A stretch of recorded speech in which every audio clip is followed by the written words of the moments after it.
মাননীয় chief whip please আপনারা বসেন দয়া করে। মাননীয় চিফ হুইপের মাইকটা please.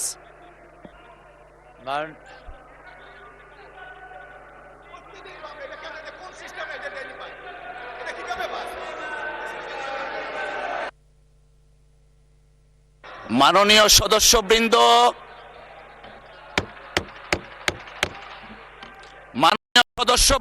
Please let us discipline ourself. মাননীয় চিফ হুইপ আপনি দাঁড়িয়েছিলেন।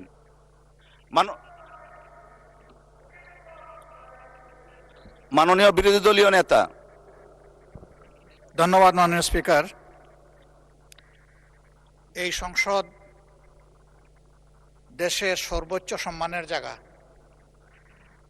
যারা এখানে নির্বাচিত হয়ে এসেছেন দেশের জনগণের সমর্থন, ভোট, ভালোবাসা, শ্রদ্ধা নিয়ে এসেছেন। আমরা সকল সদস্যের প্রতি শ্রদ্ধা জানিয়ে বলবো, কোনো সংসদ সদস্য যখন দাঁড়িয়ে কোনো কথা বলবেন তা নিয়ন্ত্রণ অথবা তাকে এলাও করার একক এরের সেই জায়গায় আজকে লক্ষ্য করলাম যে একজন স্বতন্ত্র সংসদ সদস্য তিনি যখন, মাননীয় স্পিকার, আজকে দুইবারই লক্ষ্য করলাম যে ট্রেজারি বেঞ্চ যেখানে আপনাকে সবচেয়ে বেশি সহযোগিতা করার কথা সেখানে আপনি বারবার অনুরোধ করা পক্ষেও তিনারা চালিয়েই যাচ্ছেন। আপনি মাইক দেন নাই, তারপরেও সংসদে কি হচ্ছে আমরা কিছুই বুঝতে পারছি না।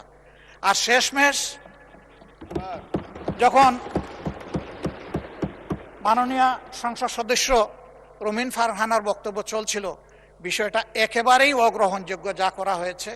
আমি এটার জন্য দুঃখ প্রকাশ করছি এবং আমি এটার নিন্দা জানাতেও বাধ্য হলাম। ধন্যবাদ মাননীয় স্পিকার। ধন্যবাদ মাননীয় বিরোধী দলীয় নেতা।